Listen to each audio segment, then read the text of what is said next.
Men tilman. Hozirgina o'sha issiq sho'rvaga tegdim va kuydim. Menga biroz shakar sep og'riqni darhol kamaytiradi.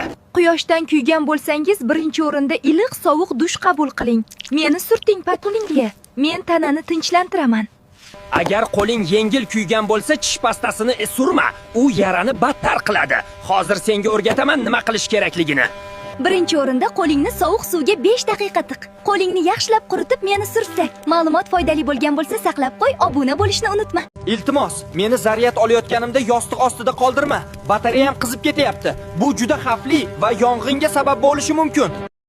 Tandirning ichida 1 soatdan beri turaverib, yonib pishib ketdim. Agar meni tezroq tandirning ichida olmasang, kuyib ketishim mumkin. Nega qarab turibsan? Tezroq chiqar meni. Men so'qoqlik somsaman. Meni asosan ismaloq va qovoqdan tayyorlashadi. Juda ham foydali va mazaliman. Menda barcha vitaminlar mavjud. Meni ayniqsa so'qoqlik somsa nomi bilan tanilgan somsachilar zo'r tayyorlashadi. Men bu yerda har doim shirin va qarsildoq bo'lib pishaman. Bu yerda meni mijozlarim juda ham ko'p.